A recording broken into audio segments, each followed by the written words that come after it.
25 municipis en alerta. No ens esperaven la catàstrofe que ens venia a sobre. El temporal més important de les darreres 4 dècades. Parecía un tsunami. Que no ho havia vist mai. 96.053 Servi alertes enviades. Mai hauria pensat el que va arribar a passar. Impacte en el servei d'aigua de 91.662 llars. En aquest moment patíem. El canvi climàtic ens ha fet actuar com un equip davant els episodis meteorològics extrems. Estava tot inundat. I aquesta ha estat la nostra resposta des del minut 0.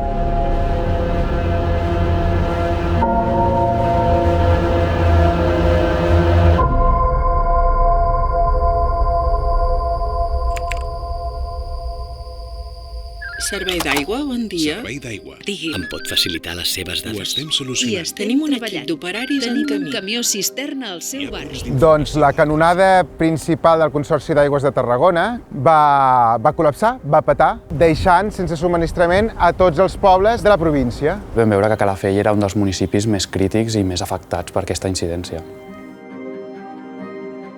Aquí a l'aldea ens van caure en 2 dies més de 200 litres per metre quadrat. Els camins van ser intransitables. Aquí vam tindre verdaderament problemes. Aquí sí, els camins. A les muntanyes de Prades van arribar a ploure quasi 300 litres per metre quadrat en molt poques hores, el que va originar que el pont que porta de Vimbodí a Poblet cedís. Aquí se van portar tota la canonada. Això va fer que quedés tot el poble sense aigua. En el cas de Manlleu, la potabilitzadora d'Osona Sud es va veure compromesa en la seva captació, va haver-hi una avaria important que va fer que estiguéssim algunes hores sense subministrament d'aigua. Amb el temporal Glòria ens vam veure afectats per una inundació provinent de l'aigua del riu i va fer que la planta parés el seu funcionament.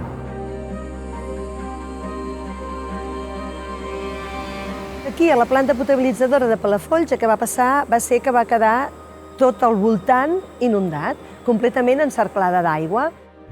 Més enllà que el servei d'aigua en alguns municipis estava afectat per la falta de subministre elèctric, ens vam recolzar mitjançant els recursos que poguéssim per donar un cop de mà, perquè la situació era bastant dramàtica en tota la costa.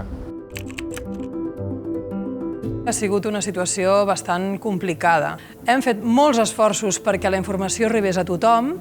S'han engegat les Servi alertes, enviem més de 12.800 e-mails i més de 9.400 missatges. I paral·lelament una feina molt intensa de l'equip de comunicació a nivell xarxes.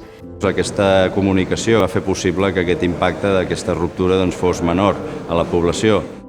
I per aquest motiu considerem tan essencial poder tenir e-mails i mòbils actualitzats de tots els usuaris del servei.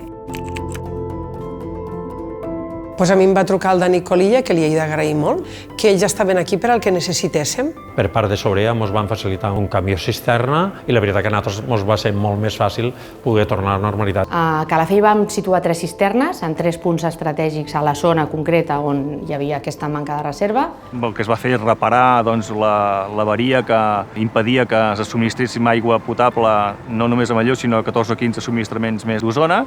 I l'endemà al dematí, a les 7, quarts de 8 del dematí, pràcticament l'aigua s'havia restablert a tota la ciutat. Sorea ràpidament me va enviar una brigada per treballar aquí. Nosaltres aquí primer vam prioritzar donar subministrament. Aigua potable per poder-se dur a casa a través de 4 cisternes que es van ubicar al poble.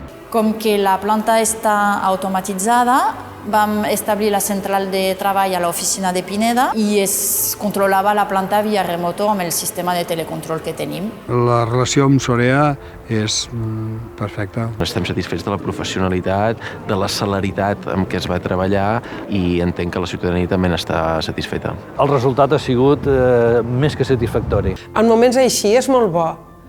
És molt d'agrair l'ajuda que et puguen donar. Perquè quan hi ha un problema d'aquest tipus i la resposta ciutadana és que no hi ha queixes, demostra que la feina es fa bé i que la comunicació és bona. I és veure que quan hi ha un problema podem donar una resposta. El canvi climàtic ens afectarà la nostra gestió del dia a dia segur. 6 mesos hem viscut ja diversos episodis a Catalunya i segurament haurem d'aprofitar aquest episodi per aprendre i reduir temps de resposta. L'emergència climàtica és l'única emergència que no s'està tractant com a tal. Sí que a Sorea des de fa temps que estem treballant per mitigar els efectes de l'escalfament global, reduint sobretot tot el tema d'emissions, apostem per les energies renovables, mobilitat sostenible, però com que aquestes actuacions tindran efecte d'aquí un temps, també treballem per adaptar-nos a la nova situació de clima extrem. Actuacions com, per exemple, promoure el consum responsable de l'aigua, no només amb consells d'estalvi, sinó també de no contaminació, perquè apostem fermament per l'economia circular i la reutilització de l'aigua en els temps actuals d'escassetat i variabilitat del recurs. El canvi climàtic fa molt de temps que en parlem i en parlem. Vull dir, no acabem de ser conscients. Des de Sorea creiem que tot passa per un consum responsable, tots podem aportar el nostre granet de sorra. Si us plau, fem-nos conscients de que el medi ambient és cosa de tots.